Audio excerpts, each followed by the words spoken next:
me chamo Thaís Borman, sou a rainha das bolachas e criadora do método MBS, Minha Bolacha de Sucesso. E através desse método, eu ensino as mulheres a faturarem com bolachas decoradas e conquistarem não só a independência financeira, mas também emocional. Então as mulheres têm a oportunidade de, através das bolachas, mudar de vida, sim. Eu sou essa mulher que mudou de vida através das bolachas. Tenho aqui, junto com você, várias princesas que também tiveram uma transformação com as bolachas e hoje podem contar aí as suas experiências de vida com as bolachas, né? Ou através das bolachas. E aí, hoje, né, nós vamos falar desse tema que é ingredientes. Então, é um tema muito importante, né? Por que ele é importante? Porque o ingrediente, ele é a base do nosso trabalho. Como assim, Thais, a base do nosso trabalho? Trabalho com bolacha decorada? Sim. Para você trabalhar uma decoração, obviamente, se for em bolachas, você precisa ter o quê? Uma bolacha, né? Então, existem vários, como você mesmo já sabe, já deve ter experimentado vários tipos de massa de bolacha, vários tipos de sabores de bolacha, já deve ter percebido várias formas de se fazer bolachas, ou não também, né? Pode nunca ter feito uma bolacha e começar a fazer a partir de agora, isso também não é o problema. Mas o que eu quero dizer para você é que quando nós partimos, né? O primeiro ponto é você escolher qual é a receita que você quer executar. Segundo ponto é pensar nos ingredientes que essa receita necessita, que essa receita requer, né? Quais são os ingredientes? Os básicos que nós vamos falar hoje aqui são ingredientes muito básicos que você vai perceber que praticamente, né? Não são todas, mas praticamente todas as receitas levam, ou então melhor, corrigindo, né? A maioria das receitas levam. Que são, né? 3 deles básicos e principais: açúcar, manteiga e farinha. Por quê? Porque vai mudar, logicamente, quantidade, vai mudar outros ingredientes, né? Vão acrescentar ou não. E você tem receitas diversas, né? Agora, a escolha desses 3 principais ingredientes, eles são fundamentais para o resultado de uma massa perfeita, de uma massa saborosa, de uma massa com qualidade. Como assim, Thaís? Por exemplo, eu vou começar aqui a falar pela manteiga, tá? Nós vamos mostrar e também alguns tipos de farinha e também de açúcar. Isso é muito importante porque isso é fato, tá? O que eu vou falar aqui para vocês acontece todos os dias. Eu canso de receber mensagens de alunas falando, né? Ou de princesas perguntando: Thaís, mas eu posso substituir a manteiga pela margarina? Né? Então, isso é uma pergunta assim, recorrente, ela acontece todos os dias. Por que ela acontece todos os dias? Nós temos um grande hábito, né? Eu digo assim, nós pessoas brasileiros, principalmente os brasileiros, tem esse hábito de pegar uma receita e tão logo já buscar o que ele pode mudar naquela receita. Antes de experimentar, antes de mais nada, pega uma receita e já vê assim: vai tantas gramas de manteiga, vou usar margarina. Vai tanto açúcar branco, eu vou usar um outro açúcar. Sabe, parece ser uma necessidade nossa de fazer uma substituição. Eu percebo isso. Isso é ruim, Thaís? Não, de forma alguma, isso não é ruim. Talvez seja isso uma das características dos brasileiros serem tão empreendedores e dos brasileiros serem tão criativos na hora de desenvolver pratos, né? Porque existe uma cultura, vamos dizer assim, como que eu vou dizer? Gastronômica mesmo, né? Uma variação muito grande no Brasil. Por quê? Porque as pessoas inventam, né? Pega um prato da Itália e deixa ele brasileirado. Pega um prato lá da França e deixa ele abrasileirado. E assim a gente tem esse hábito de fazer. Só que isso ele é bom até um sentido. E ele começa a ser prejudicial no momento em que eu modifico, vamos dizer assim, o DNA daquela receita, né? Quando eu mudo exatamente a característica principal daquela receita. Como que eu posso, apenas com uma substituição simples, ao invés da manteiga, a margarina, mudar totalmente o resultado de uma massa?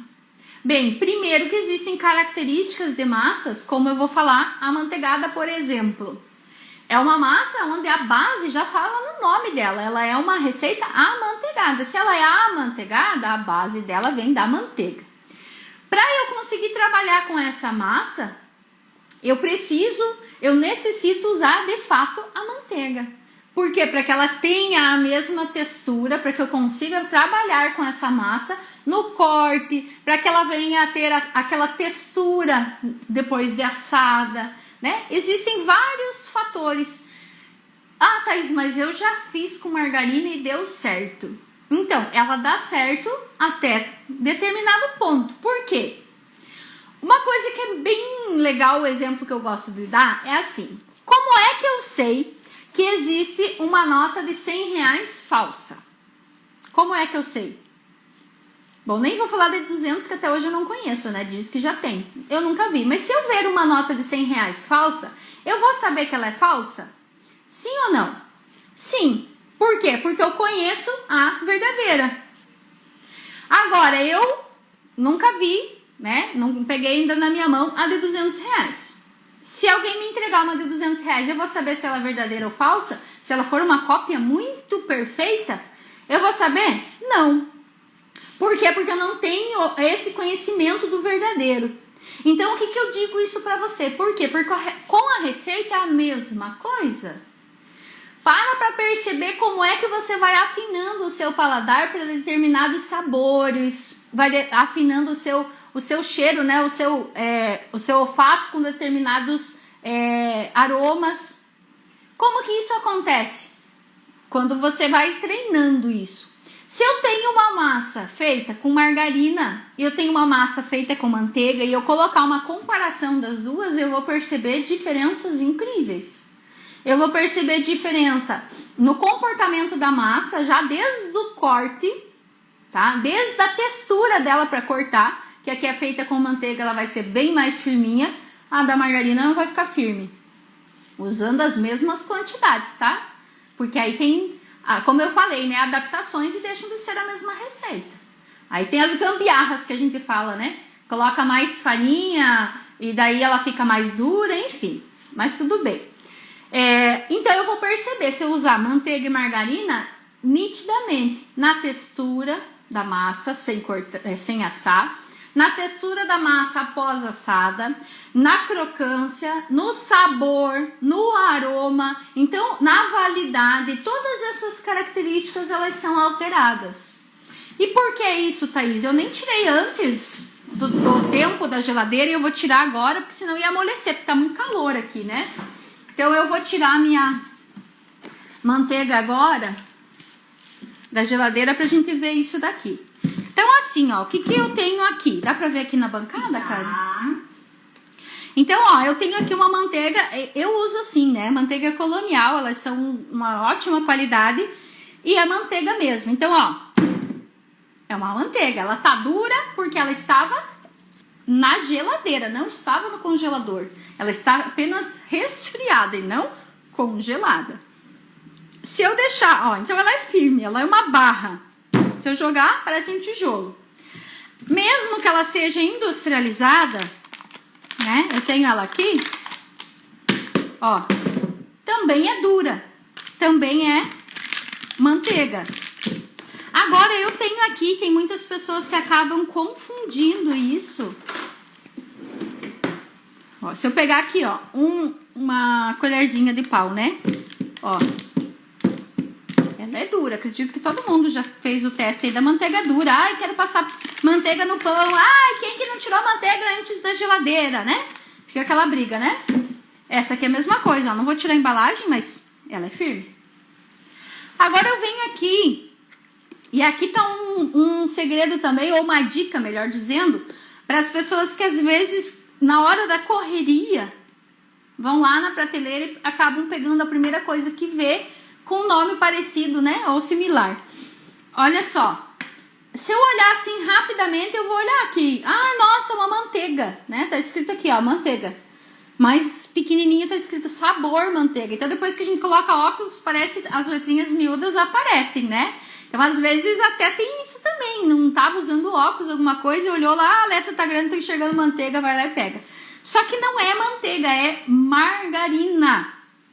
E tanto é que se eu olhar no negócio aqui, tem o lado que, digamos assim, que seria o lado da frente, ele não diz que é margarina.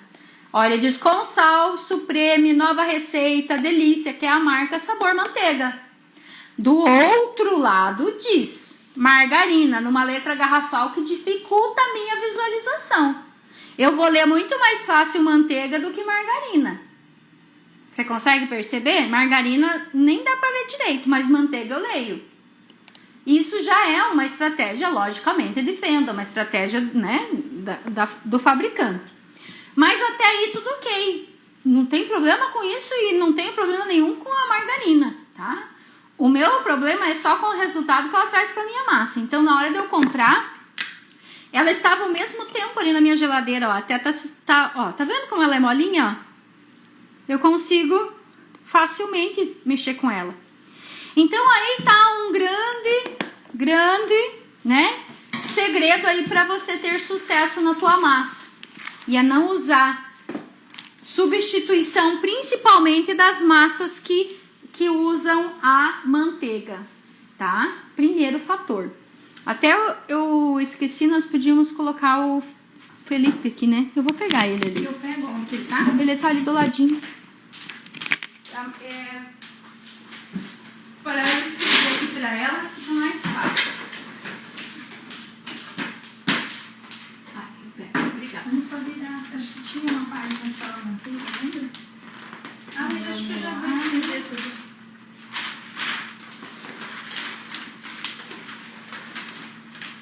Nossa, como eu gastei. Eu já vou aí, princesa. A gente nem percebe, já foi Metade do Felipe. O Felipe já tá pedindo suspiro aqui, coitado.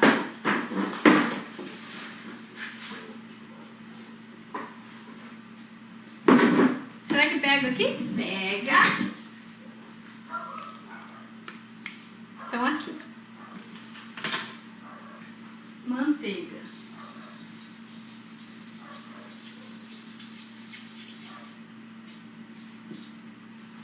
Vamos pôr vermelho, né? Versus.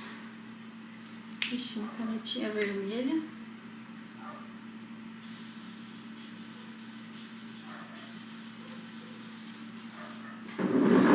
Opa. Então, essa substituição da manteiga versus margarina, ela causa sim algumas alterações nas características da minha massa, que são sabor, textura, e aqui essa textura é tanto crua quanto assada, tá? Textura, validade, sabor, textura, validade e a precisão no corte, característica, como que eu posso explicar isso?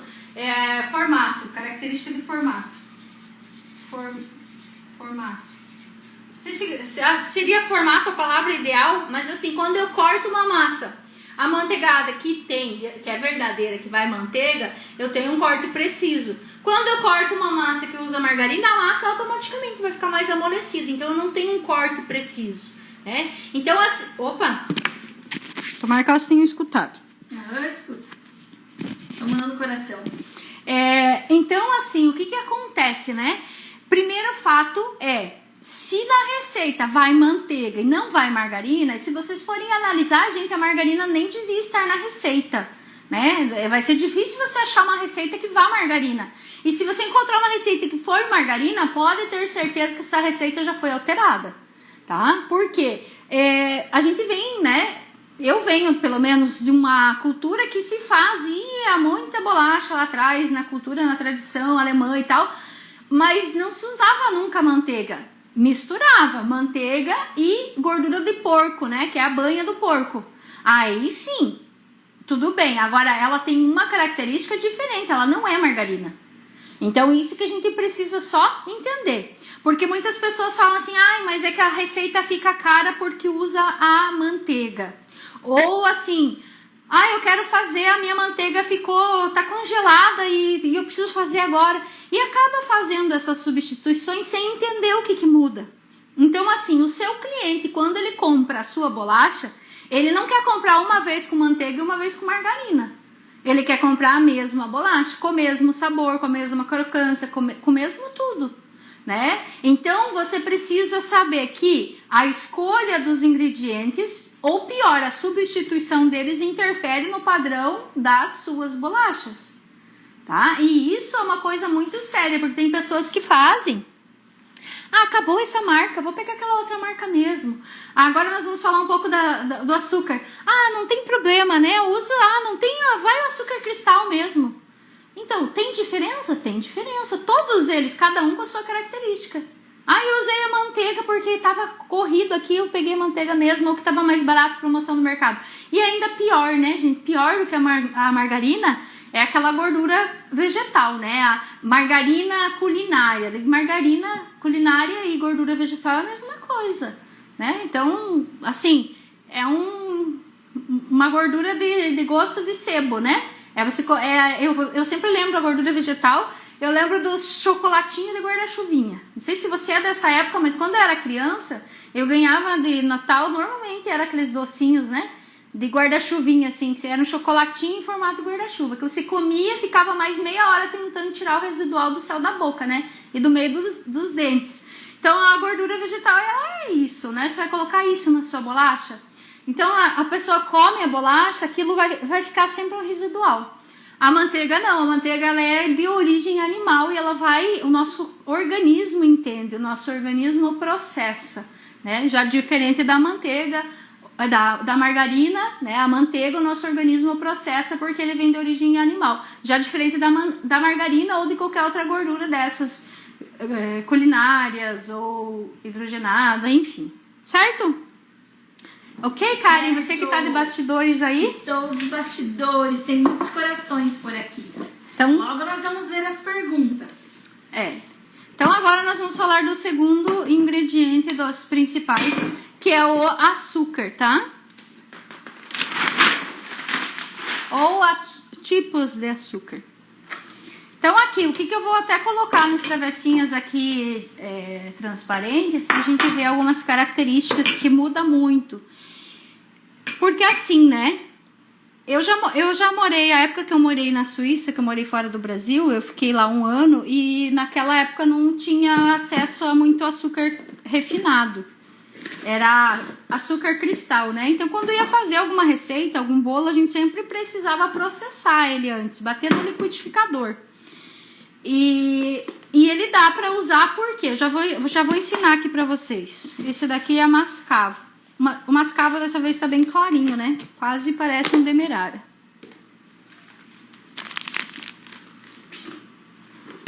Meu Deus, quanto tipo de açúcar! Ele não tá ainda todos aqui não, tá? Tem mais tipos de açúcar.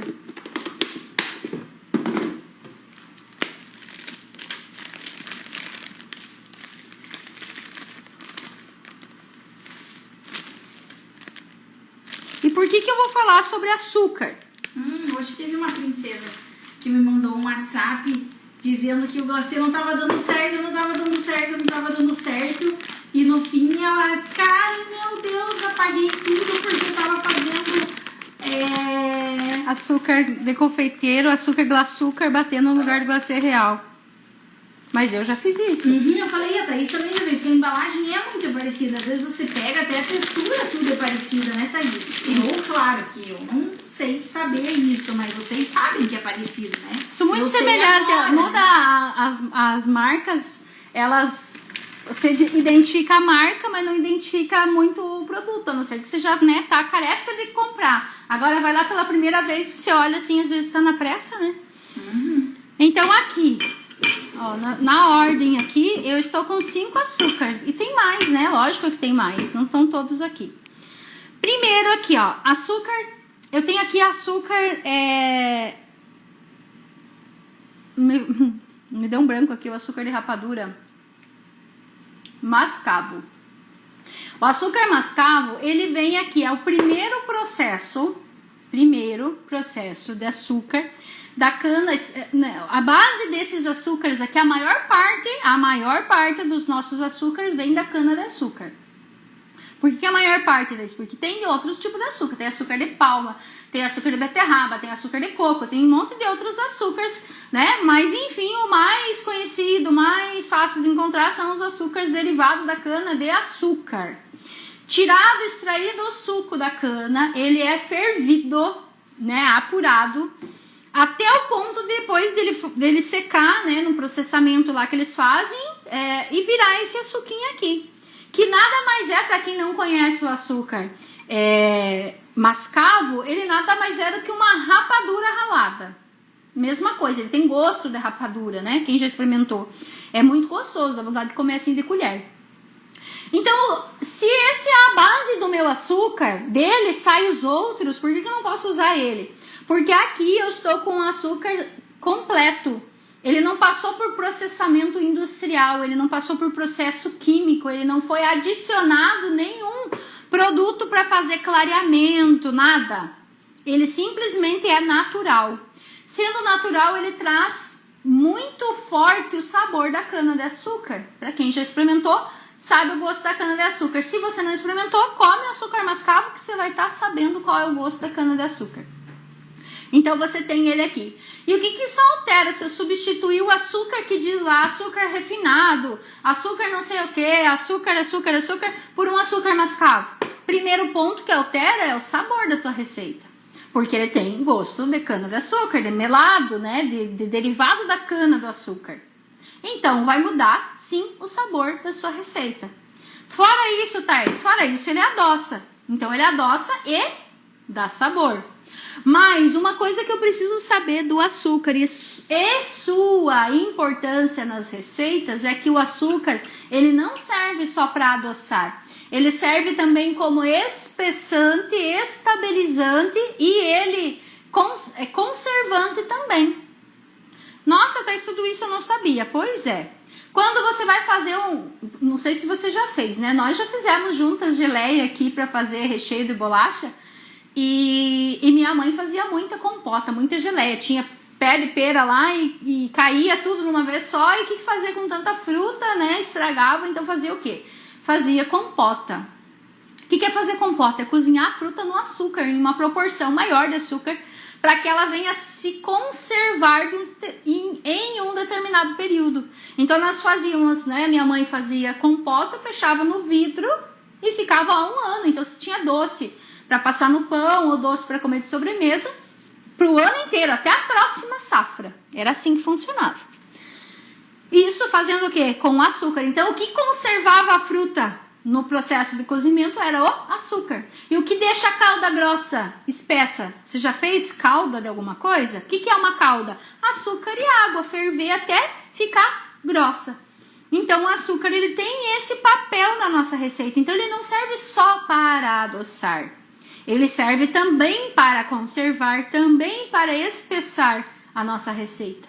E aí tá a grande dúvida. Tem pessoas que falam assim, Thaís, eu posso pôr adoçante, posso pôr não sei o que, posso pôr não sei o que. Então assim, gente, a resposta ela é única.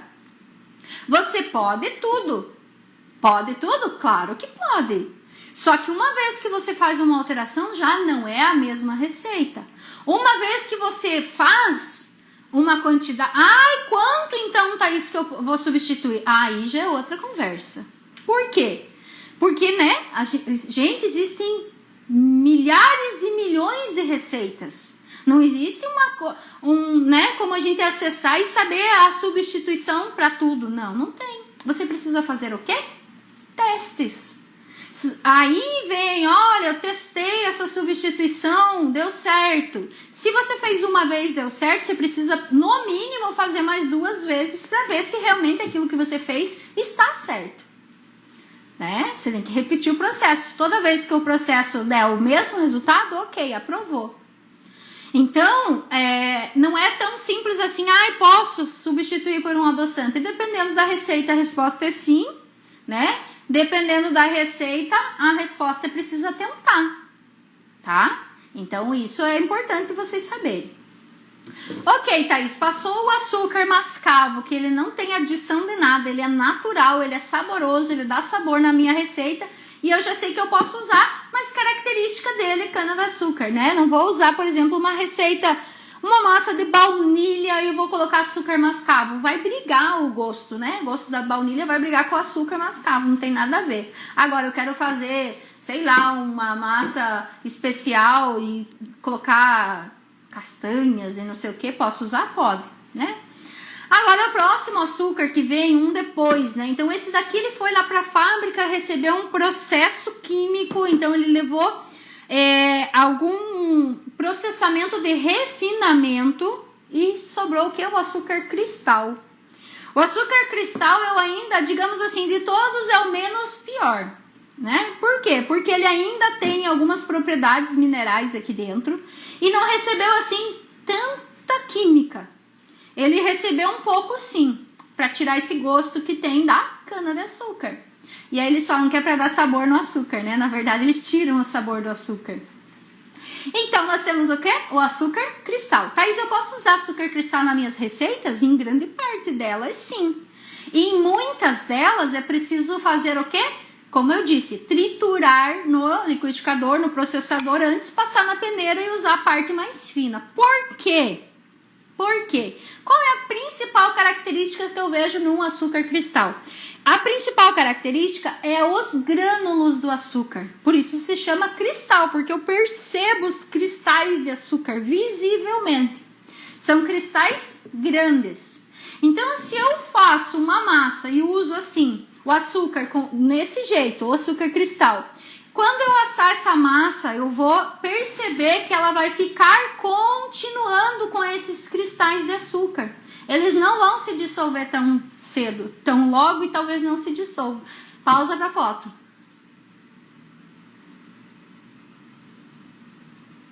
Eles não vão se dissolver. Então, o que acontece? Talvez você já tenha experimentado isso. Falar assim, por isso que aquela minha receita ficou assim, cheia de pontinha, cheia de pontinho.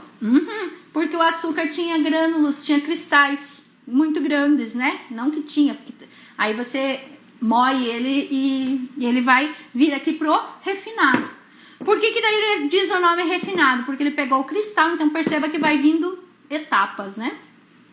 Ele pegou o cristal, adicionou mais produtos químicos aqui, refinou ele mais, deixou ele mais moidinho, né? E nós temos o açúcar mais conhecido, mais usado na nossa cozinha e na cozinha da confeitaria. Porque o açúcar, se você for olhar na confeitaria, que é doce, né? Que a gente faz doce, meu Deus, se você olhar, olha, quase tudo vai açúcar, né? Quase tudo vai açúcar, muita coisa vai açúcar.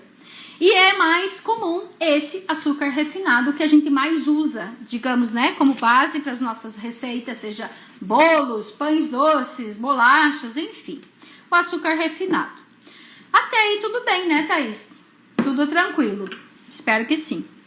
Próximo açúcar, e eu já vou falar de dois de uma vez só, porque causa bastante, gera assim muita dúvida quanto a esses dois açúcares. Porque os dois têm o mesmo nome, chamado açúcar de confeiteiro. Então, quando a gente fala açúcar de confeiteiro, daí você vai lá e você olha no pacote. Esse aqui ainda não, né? Ele diz impalpável. Mas tem um outro que fala confeiteiro. Eu não tô com a embalagem aqui agora. E você, às vezes, não vê, né, do ladinho que ele é escrito com essa sinalização mesmo, impalpável. E nós temos o açúcar de confeiteiro, o glaço. Essa não é que eu tô fazendo aqui marca, né? Não é? É que é o mais comum pra gente achar, até da ponta cabeça que eu abri ele do contrário, né? Então ele tá de ponta cabeça, mas ele também é o açúcar de confeiteiro. Qual é a diferença, Thaís, de um açúcar impalpável para um açúcar de confeiteiro? Então, assim, eu já percebo se eu colocar os dois um do lado do outro. Só que se eu não conheço essa diferença e eu vou comprar, eu fico na dúvida. Eu falo assim, nossa, impalpável, mais fininho, eu vou comprar esse, né? Mas não sabe que ele tem a adição de outros ingredientes além do açúcar. Como assim, Thaís? Então, vamos por parte. O açúcar de confeiteiro normal, aquele açúcar, ele só é o açúcar mais triturado saturado ainda, mais processado. Tem mais química, Thaís? Tem mais um pouquinho, né? Cada processo que tem, põe um pouquinho mais. Mas ele basicamente é só açúcar. Tanto é que se eu pegar a embalagem, Thaís, eu tenho que aprender a ler embalagem, eu não fico olhando a embalagem. Então eu sugiro que você sempre olhe o rótulo quando você vai comprar as coisas, tá? Aí você vai olhar lá. Cadê os ingredientes daqui? Vamos. Vai estar aqui na frente, então. Açúcar de confeiteiro, classe cristal branco, tipo confeiteiro. Olha só, classe cristal branco. Então, ele vem de derivado desse daqui, né? Ótimo. Parou, não tem mais nada, não tem. É só açúcar. Açúcar derivado do cristal. Beleza. É açúcar mesmo, né? Vou ver se não tem outra letra pequena aqui. Não, é açúcar, é só açúcar mesmo. Agora, se eu pegar um açúcar impalpável, e aí, princesa, vale a pena você ler o rótulo também quando for comprar glacê real, né? Por que, Thaís? Pra ter certeza que é o glacê real e não é o açúcar de confeiteiro, igual já aconteceu comigo. E a princesa relatou essa semana que bateu, não dava ponto nunca e já tava estressada quando foi olhar, não era glacê, era açúcar impalpável. E aí, o que eu vou olhar aqui? Vou procurar aqui atrás. Gente, não é feio. Deixa eu falar pra vocês. Vocês sabem que, como eu fui criada no interior e talvez a criação do meu pai, tudo era feio. Se você ficasse no mercado lendo rótulo, era feio. Isso, eu cresci com essa cultura. Se você vai parecer... Talvez você não tenha isso que é feio. Não, talvez você nem tenha isso, mas talvez nós, por morar no interior, talvez tinha aquela coisa assim de que quando vai pra cidade não me faça passar vergonha, não se faça de jacu, né? Não vá me pagar mico. Eu acho que tinha essa coisa assim na cabeça, né? E foi muito tempo pra perder isso, hein, gente? Olha que eu rodei muito por esse mundo pra poder perder isso, hein? E não é feio você chegar lá no mercado e analisar o rótulo daquilo que você quer comprar. Você é consumidor, você está no seu direito de ver o que você está comprando.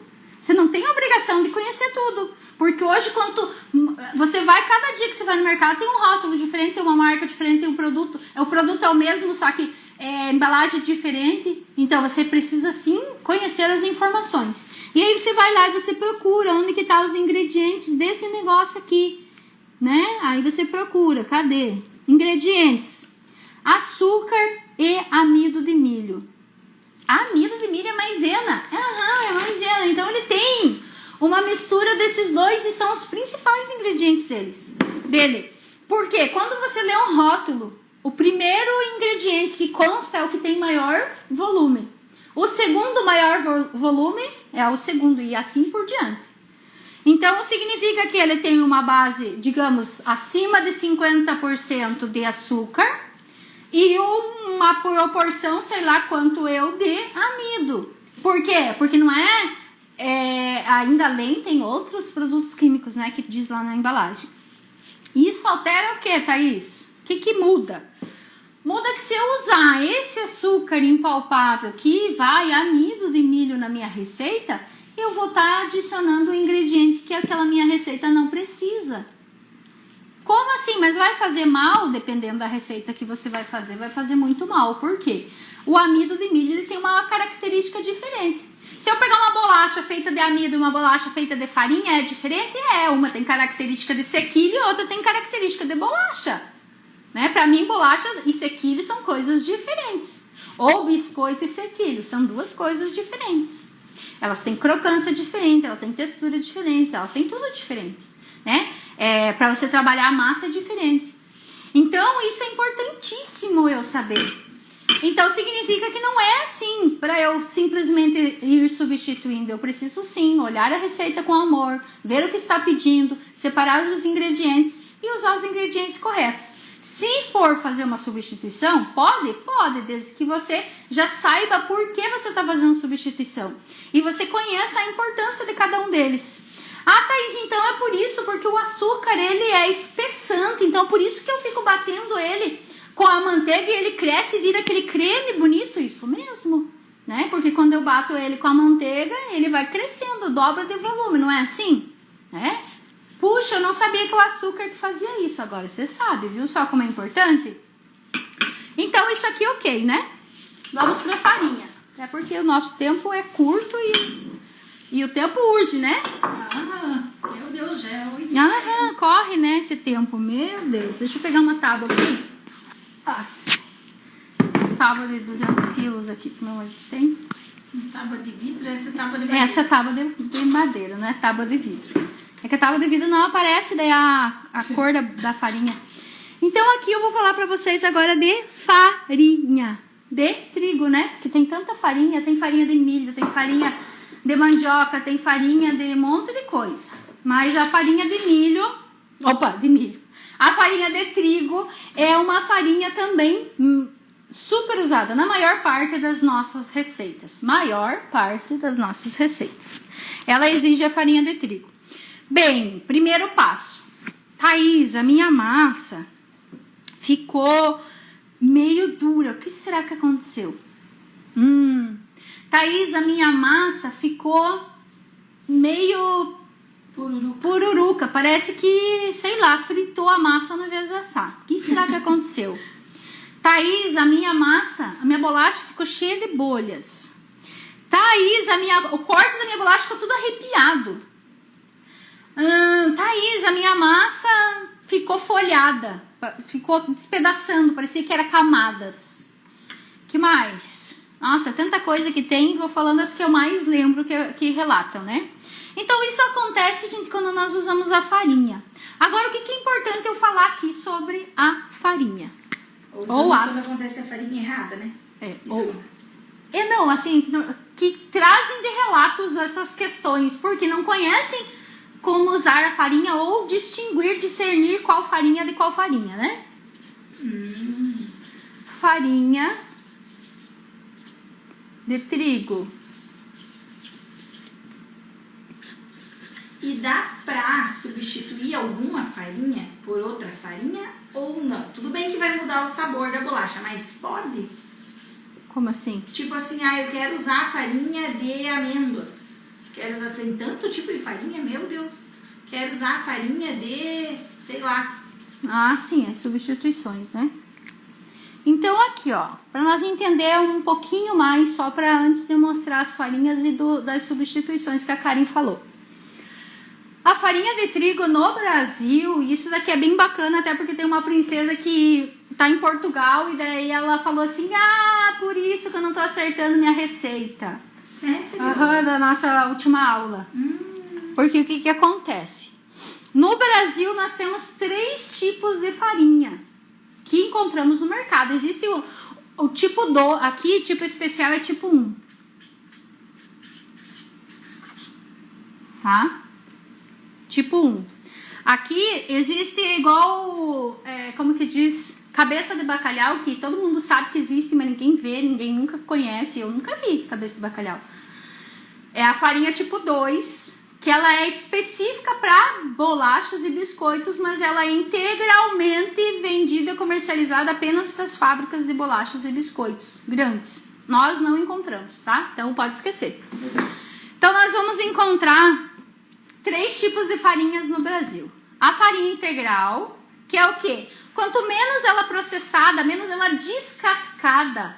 Então o que é o trigo? O trigo é uma sementinha, né? Quem conhece o trigo, ele é esse desenho que tem aqui na farinha. Ele é esse raminho que tem aqui. Dentro dessas palhazinhas aqui, tem os grãozinhos. Quanto mais eu vou descascando aquele grãozinho e usando o miolinho dele, mais branquinha e fininha é a minha farinha. Só que existem tipos também, né? Seleções aí de trigo. Mas vamos pegar de uma maneira geral. Existe o integral. O integral, ele é quase que não é descascado. Eles moem meio que o grãozinho inteiro. Tira aquela palha, dá uma, né? E aí moe. E aí nós temos uma farinha de trigo escura. Que é aqui, por exemplo, farinha integral.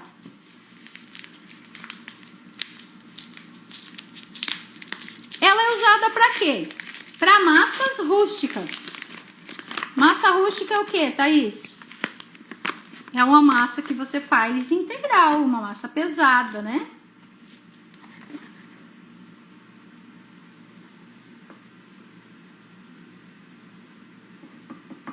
Ótimo. Então, ela é uma farinha. Dá pra olhar aqui, cara? Dá. Ela é uma farinha escura, eu consigo ver, ela é marrom, né? Ela é pesada, ela tem casca. Se eu for fazer um pão integral e usar só farinha integral, ele vai ficar uma poita, né? Minha mãe falava uma poita, uma pedra, duro. Vai ser duro, vai ser pesado, ele quase que não tem força para crescer. Daqui a pouco eu mostro pertinho lá. Até porque quando eu tiver mais, não vai dar para perceber melhor. Então, essa farinha integral ela é usada para as receitas mais rústicas, mais pesadas. É aqueles bolos integrais, né? A cozinha funcional usa muito farinha integral, enfim. Aí existe a farinha do tipo comum. O que é o tipo comum? Até se você for no supermercado é bem difícil, até já tá difícil deixar comum. Por quê?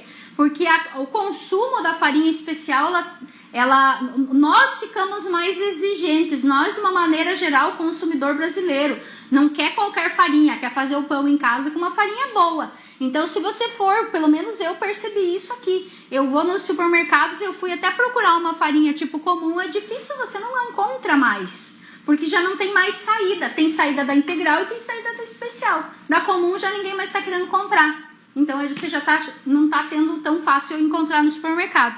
Mas ela é uma farinha que fica entre a farinha integral e a farinha especial. Ela é no meio do caminho, ela é meio processada. Ela é mais branca, mas perto do tipo 1 ela é escura. E se você fizer uma receita de bolacha com farinha comum, tua bolacha vai ficar pesada ainda. E vai ficar mais dura ainda. Ai, Thaís, então se eu escolher a farinha tipo 1 especial, tá tudo resolvido? Em partes. Por quê? Antes de eu entrar nesse porquê, eu já vou mostrar os tipos da mesma farinha de marcas diferentes. Antes de eu falar disso, eu só vou falar aqui porque sempre tem princesa, eu tenho princesa que mora no exterior e assiste essa live depois, que fica salva lá na comunidade do MBS. Então, o que acontece?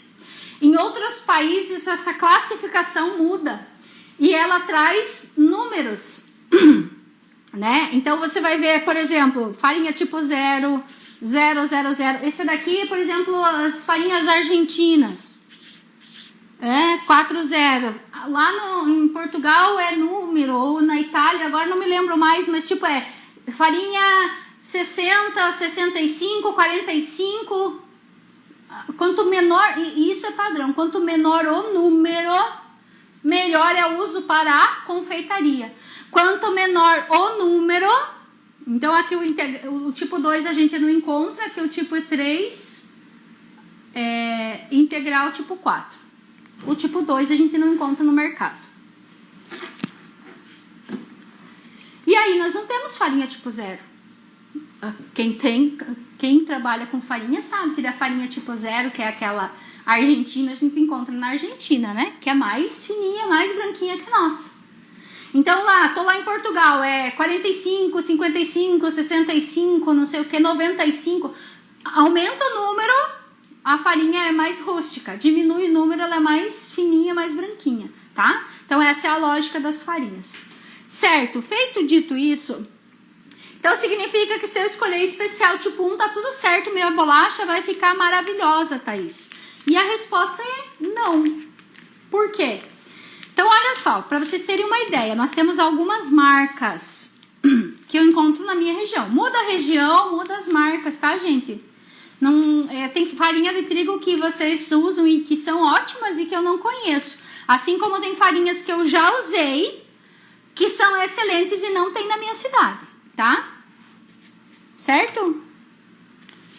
Se eu olhar aqui, tipo 1, SPET. Se eu olhar aqui, tipo 1, Nordeste.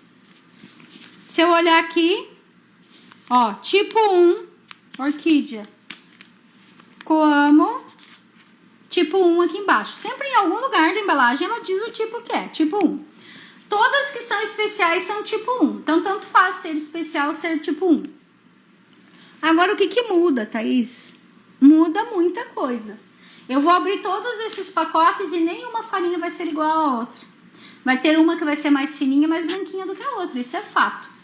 Nossa, Thaís, que difícil isso. Como é que eu vou saber no mercado que eu vou qual que é a farinha mais branquinha, mais fininha, mais soltinha para eu usar? Infelizmente, a notícia é essa. Vai ter que experimentar né? Se você, normalmente a gente já compra com referência, né? Ai, minha mãe comprou e só usa essa, eu vou usar porque eu já conheço. Ai, minha não sei quem usa e eu vou usar porque ela disse que é boa. Isso já meio que vai no rumo, né? Mas e se você não conhece, nunca usou e não sabe como comprar, você vai precisar experimentar. Quando você experimentar uma que seja bem branquinha, bem fininha e bem soltinha, fica naquela marca, tá? Por quê? Thaís, mas eu compro uma que se chama Premium. Então essa não tem erro. Não, essa classificação de Premium é uma classificação que existe dentro da própria fábrica e ela sozinha classifica um comparativo das farinhas que ela tem. Então ela vai pegar lá e vai falar, essa farinha aqui tá bem melhor, vou vender ela separado. Então, se essa aqui é tipo especial, tipo 1, eu vou colocar essa daqui como Premium, porque ela é a minha farinha melhor, ela é a minha top. Então a Premium, ela é a classificação elevada da farinha especial, mas dentro da classificação daquela fábrica e não comparativo com as outras. Então o comparativo dela é na vertical da fábrica que ela foi feita e não comparando com outras marcas. Então muitas vezes você está iludida comprando uma farinha Premium, pagando muito mais caro, porque ela é muito mais cara do que a farinha especial, e não necessariamente ela é melhor do que uma especial de uma outra marca. Capaz, Thaís, pago R$18 no pacote de farinha e você vai me falar isso? Então, vai lá e compra 1 quilinho de cada uma pra você ver qual que é melhor. E de repente você compara aquela tua Premium lá e ela vai ficar perdendo por uma outra que é bem mais barata, tá? Então, não tem explicação, gente, isso. Não tem, tá? Então, vamos lá. Então vamos olhar aqui. Esse pacote até já estava aqui fechado, que eu nem tive coragem de usar farinha. Essa tal da Claríssima. Porque ela é escuríssima. Daí ficou aqui só para a próxima aula, né? Por isso que ela tá com plástico aqui. Agora já tem que jogar fora porque ela já tá vencida. Aí quando vai assim os outros pacotinhos eu uso, né? Não é nenhuma repetida, só pra eu ver aqui. Então ali, foi Claríssima. Até eu já sabia disso, então por isso que eu já coloquei ela do lado da farinha escura, tá? Agora as outras aqui vai ser uma descoberta aqui pra mim também comparar uma do lado da outra. Qual que você usa, Thaís? Eu uso bastante essa aqui que eu tô abrindo agora, ó, Coamo. Eu uso bastante essa. Não sei se vocês já conseguem perceber. Já dá pra ver cor? Diferença? Dá, Dessa aqui mais clarinha? Agora já vou ver se eu vou continuar com a Coamo, se eu vou mudar. Às vezes eu compro no celeiro, como que chama? Moinho, no moinho aqui. Só que aí no moinho eu preciso comprar mais quilos, né? A gente não compra de 10, tem que comprar no mínimo 25 quilos. Então eu só compro lá porque a farinha de fato é diferente, mais fininha, mais branquinha, mais soltinha. Só que daí eu preciso numa temporada que eu faça muita bolacha, porque senão a farinha fica velha, né? Ó, já tipo assim, ó, orquídea, no meu parecer já não, essa aqui ainda fica com essa aqui. Qual que é essa? É a Coamo. Vou deixar aqui na ordem, ó. Então ela é bem mais fininha, ó, essa aqui tá até meio empelotada. E assim, né, gente, vai comprar farinha no mercado, sempre olha a validade, por favor, porque farinha velha fica empelotada mesmo. Também é escura. Nordeste. Não, que não presta. Presta pra fazer um pão, presta pra fazer uma bolacha mais... uma massa mais rústica, né? Mas pra você fazer as massas especiais, as massas perfeitas, precisa uma farinha boa. A massa de especiarias e as amanteigadas tem que ter farinha boa.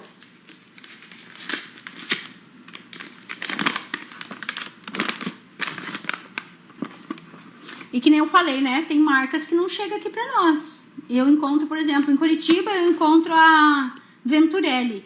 Apaixonada. Se tivesse Venturelli na minha cidade, eu só compraria Venturelli. Mas não tem. Tá? Então, nós vamos deixar aqui na sequência, ó. Não vai dar só certo ali muito a... Como que se diz?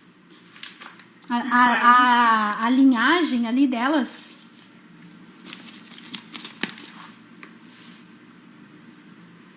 Mas dá pra gente ter noção das marcas que foram usadas aqui, né? Marque uma foto, princesa. Ai, já aproveita e faz uma foto aí, ó, comigo, com as farinhas.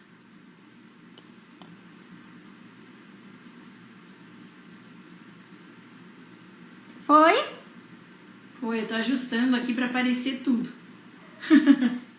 Bate foto, manda coração, princesa. Então vai lá, 1, 2, 3, uma foto bem legal. Bolacha, hoje é farinha.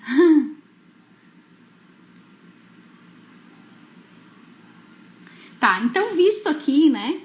Olha só, Thaís, você mudaria hoje, olhando essas marcas, eu ainda permaneço com a que eu estou usando, que é Coamo, olhando a característica. Aí eu posso pegar aqui, ó, eu vejo que ela é fininha, ela é mais soltinha, olha só, bem mais soltinha. Olha as outras como é mais escura, mais grossa e mais embolada, ó, tá vendo? Ah, Thaís, passar a farinha na peneira é válido? É válido, até para tirar algumas impurezas. Eu já achei cada coisa dentro do saco de farinha. Sai sim, sai às vezes residual de alguma coisa assim, pedacinho de plástico, alguma coisa que caiu no processo lá. Pode acontecer. Então é interessante sempre passar na peneira, até pelo fato, né, de tirar alguma impureza. E também de deixar ela um pouco mais soltinha na hora de você movimentar ela numa receita, seja bolacha, seja bolo.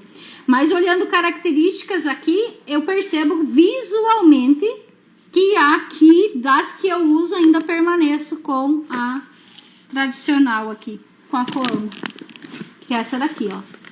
Vamos deixar aqui um passinho pra frente, né? Ela foi classificada. É escolhida. É, dá um passo pra frente, foi classificada para permanecer fazendo bolacha aqui com a rainha das bolachas. Uhum.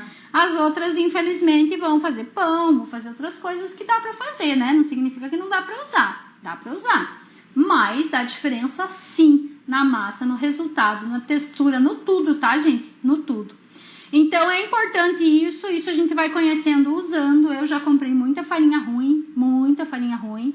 O pior é quando você compra e compra um monte, né? Chega lá e comprei 15 quilos de farinha e daí percebeu que a farinha é ruim. Então faz um teste, compra de 1 quilo, experimenta, faz uma receita, gostou do resultado. Ah, vou experimentar essa outra, experimenta, compara uma com a outra. Não tem muito como você tentar lembrar. Não vai nessa, ai, comprei, gastei tudo, agora vou lembrar como que é a outra. Não, faça sempre um comparativo, que é a melhor coisa para você realmente saber qual que é a melhor.